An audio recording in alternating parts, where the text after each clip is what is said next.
एक गांव में एक बूढ़ा आदमी मदनलाल अपनी बेटी लता के साथ रहता था। मदनलाल बहुत गरीब था और उसके पास एक छोटा सा खेत था जिसमें वह बाजरा उगाता था। उसी से वह अपना और अपनी बेटी का गुजारा करता था। मदनलाल को हर घड़ी बस अपनी बेटी की शादी की चिंता सताती थी। एक दिन वो खाना खाने बैठा था। पिताजी, लीजिए एक रोटी और खा लीजिए। नहीं बेटी, बस अब मन नहीं है। यह क्या पिताजी, कई दिनों से देख रही हूँ आप ठीक से खाना नहीं खा रहे हैं, क्या बात है? बेटी, तेरी उम्र शादी लायक हो गई है, तू 20 बरस की हो चली है। ऐसे में मुझे तेरी शादी की चिंता दिन रात सताती है। किसी से भी शादी के लिए बात करता हूँ तो उसे दहेज चाहिए होता है। मेरे पास ठीक से शादी की व्यवस्था तक के पैसे तो हैं नहीं, फिर मैं दहेज कहाँ से दूंगा? यही सब सोच सोच के तो मेरी भूख प्यास नींद सब उड़ चुकी है। तो पिताजी, आप इतनी चिंता क्यों करते हैं? शादी नहीं होगी तो क्या हुआ, मैं आपके पास रहूंगी ना, हमेशा आपका ध्यान रखूंगी। और वैसे भी शादी हो गई तो आप तो अकेले रह जाएंगे ना, इसलिए इतनी चिंता मत करिए और आराम से खाना खाइए।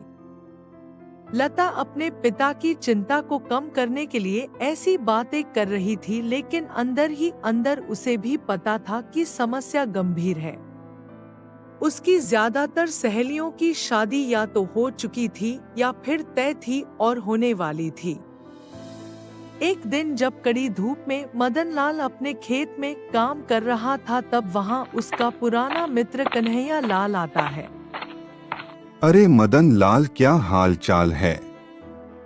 तुम्हारे हालचाल सब ठीक है भैया? तुम बताओ, आज बड़े दिनों के बाद इस तरफ आए हो। हाँ, तुम्हें मिठाई देने आया हूँ, यह लो, और लता बिटिया को भी जरूर खिलाना। अरे वाह, मगर यह मिठाई किस खुशी में खिला रहे हो? अरे मेरा बेटा है ना जगन, उसको शहर में एक नौकरी का बुलावा आया है, मगर उसके लिए उसे और बहू को शहर जाकर ही रहना पड़ेगा। शहर में रहने के लिए वह लोग घर का इंतजाम भी कर रहे थे, मगर घर में जमानत का कुछ पैसा देना था। अच्छा, फिर क्या किया? मदनलाल की रुचि कन्हैया लाल की बात में बढ़ रही थी। अरे करता क्या, इतनी अच्छी नौकरी थी, महीने का 20,000 देने को तैयार थे, तो कुछ ना कुछ व्यवस्था तो करनी ही थी। इसलिए अपने गांव का दमुकू पर पैसा उधार ले लिया, उससे शहर में घर की जमानत दे दी। अब बेटा वहां नौकरी करके आराम से धीरे धीरे साल भर में पैसा चुका देगा। बस उसकी नौकरी लगने की खुशी में तुम्हें मिठाई खिलाने आया हूँ। अरे वाह, यह तो कितना अच्छा विचार है, मैंने पहले क्यों नहीं सोचा? क्या मतलब है तुम्हारा? मतलब यह कि मुझे भी मेरी बेटी लता की शादी करानी है, लेकिन पैसों की कमी के कारण अब तक कहीं बात पक्की नहीं हो पाई है।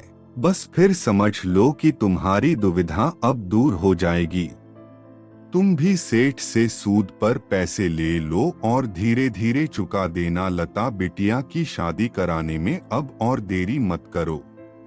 इतना कहकर कन्हैया लाल वहां से चला जाता है। मदन लाल को यह विचार बहुत अच्छा लग रहा था। उसने तय कर लिया था कि शाम को ही सेठ धम्मू के पास जाएगा और पैसे लेने की बात करेगा। शाम तक मदन लाल खेत में काम करता है और काम खत्म होने के बाद वह धम्मक सेठ के घर पहुंच जाता है। मदन लाल को देखकर धम्मक सेठ मदन लाल से कहता है, आओ आओ मदन लाल, कैसे आना हुआ जी? सेठ, वह मुझे अपनी बेटी की शादी के लिए कुछ पैसे उधार पर चाहिए थे, मैं अगले साल तक आपको पैसे लौटा दूंगा। हाँ हाँ, क्यों नहीं, बताओ कितने पैसे चाहिए तुम्हें जी? यूं ही कोई 50,000 चाहिए। ठीक है, 50,000 पर 1 साल का 10,000 का सूद लगेगा। धम्मक सेठ की बात सुनकर मदनलाल चौंक जाता है। वह दबी हुई आवाज में कहता है, 10,000 का सूद, यह तो बहुत ज्यादा है। सेठ जी, मैं गरीब किसान हूँ, इतना ज्यादा सूद कैसे दे पाऊंगा? तो इसमें मैं क्या कर सकता हूँ भाई, मैं भी यहाँ 2-4 पैसे कमाने के लिए तो बैठा हूँ ना। अगर मैं कम सूद पर पैसे बांटने लगा तो भला मेरा क्या ही फायदा होगा। तुम्हें लेना है तो लो, वरना यहाँ से चलते बनाओ। बहुत लोग हैं जो खुशी खुशी यह सूद देने को तैयार हो जाएंगे। अरे तुम्हारी जरूरत के समय में मैं तुम्हें पैसा दे रहा हूँ, मेरा एहसान मानने के बजाय तुम मुझे ही सिखा रहे हो। नहीं नहीं सेठ जी, ऐसी बात नहीं है। अच्छा ठीक है, आप मुझे पैसे दे दीजिए, मैं सूद चुकाने को तैयार हूँ।